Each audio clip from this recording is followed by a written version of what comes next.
Assalamualaikum warahmatullahi wabarakatuh. Saya Andela Oktaviani, mahasiswi Pendidikan Sejarah Universitas Sultan Ageng Tirtayasa. Di sini, saya akan menayangkan sebuah video pembelajaran mengenai sejarah organisasi regional dan global dan pengaruhnya terhadap bangsa Indonesia. Selamat menyaksikan.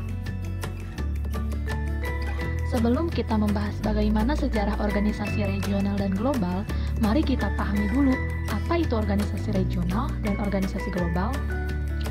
Organisasi regional dan global adalah organisasi yang sama-sama bergerak di bidangnya untuk bekerja sama dengan berbagai wilayah negaranya. Namun, keduanya memiliki batasan wilayah yang membuat organisasi ini menjadi berbeda. Untuk organisasi regional, adalah organisasi yang memiliki cakupan wilayahnya hanya beberapa negara tertentu saja. Kegiatan dari organisasi ini pun hanya mencakup beberapa wilayah saja dan diberikan pada negara-negara pada kawasan tertentu. Sedangkan organisasi global atau internasional cakupannya lebih luas. Itu artinya tidak terbatas pada kawasan apapun. Dan dalam bidang kerjasamanya juga, itu cakupannya dalam wilayah yang besar, mencakup politik, ekonomi, sosial, dan budaya. Nah, organisasi politik dan militer regional yang pertama adalah NATO atau North Atlantic Treaty Organization, juga disebut Aliansi Atlantik Utara, yang merupakan aliansi militer antar pemerintah antara 30 negara Amerika Utara dan Eropa. Organisasi yang kedua adalah SEATO atau Southeast Asia Treaty Organization atau Pakta Pertahanan Asia Tenggara. SEATO ini resmi berdiri pada 19 Februari 1955 di Bangkok, Thailand, sebagai tindak lanjut dari penandatanganan Fakta Manila pada 8 September 1954. Organisasi regional yang ketiga adalah Pakta Warsawa. Pakta Warsawa secara resmi dikenal sebagai Perjanjian Persahabatan, Kerjasama, dan Bantuan Bersama, yang merupakan aliansi militer negara-negara blok timur di Eropa Timur, yang bertujuan mengorganisasikan diri terhadap kemungkinan ancaman dari aliansi NATO yang dibentuk pada 1949. Yang keempat adalah CENTO, Central East Treaty Organization. CENTO ini nama aslinya adalah Pakta Organisasi Timur Tengah atau METO, juga dikenal seperti Pakta Baghdad, merupakan persetujuan yang ditandatangani pada Februari 1955 antara Turki dan Irak, dan terbuka bagi tiap negara anggota dari Liga Arab atau negara manapun yang ada hubungannya dengan keamanan dan perdamaian di Timur Tengah, dan yang sepenuhnya diakui oleh kedua belah pihak Islam. Yang kelima adalah ANZUS, Australian New Zealand United States Treaty. ANZUS didirikan pada 1 September 1951 di San Francisco, Amerika Serikat. Sesuai dengan namanya, anggota ANZUS terdiri dari Australia, Selandia Baru, dan Amerika Serikat.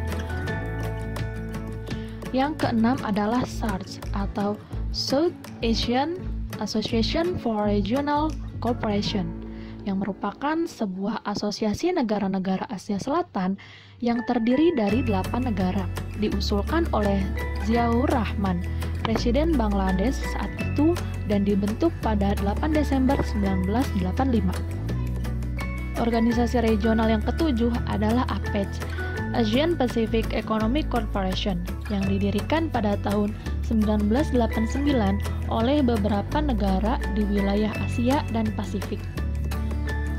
Yang kedelapan adalah MEE, Masyarakat Ekonomi Eropa.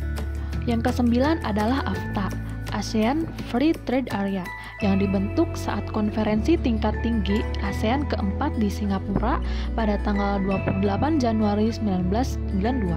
AFTA merupakan kesepakatan negara-negara ASEAN untuk membentuk kawasan bebas perdagangan dalam rangka meningkatkan daya saing ekonomi kawasan regional sebagai basis produksi dunia. Yang ke-10 adalah organisasi NAFTA, North American Free Trade Agreement.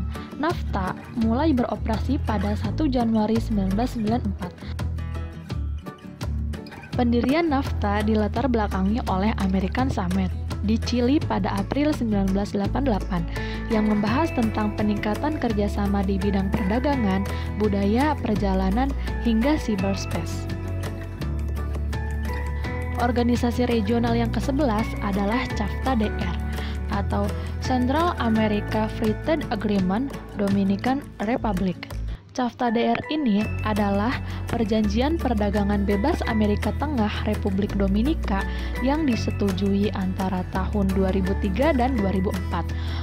Nah, pembahasan selanjutnya adalah sejarah organisasi ekonomi global, terdiri dari OPEC, GATT, dan WTO. Yang pertama adalah OPEC atau Organization of Petroleum Exporting Countries. OPEC ini didirikan pada September 1960 di Baghdad, Irak oleh 5 negara. Organisasi ekonomi global yang kedua adalah GATT, General Agreement on Tariffs and Trade. GATT merupakan aturan perdagangan internasional yang disetujui oleh 23 negara pada tanggal 30 Oktober 1947 di Jenewa, Swiss. Organisasi ekonomi global yang terakhir adalah WTO, World Trade Organization. WTO ini adalah sebuah organisasi internasional yang menaungi upaya untuk meliberalisasi perdagangan. Organisasi ini menyediakan aturan-aturan dasar dalam perdagangan internasional, menjadi wadah perundingan konsesi dan komitmen dagang bagi para anggotanya. Dari berbagai organisasi regional dan global yang tadi telah dijelaskan, berpengaruh pada perekonomian Indonesia, seperti AFTA dan APEC. Dengan adanya AFTA, Indonesia diuntungkan karena bisa menarik investor asing untuk menanamkan modalnya di Indonesia, serta mendorong pelaku usaha Indonesia untuk bersaing dagang dengan pelaku usaha dari negara lain. Itulah tadi video pembelajaran mengenai sejarah organisasi regional dan global dan pengaruhnya terhadap bangsa Indonesia. Semoga bermanfaat.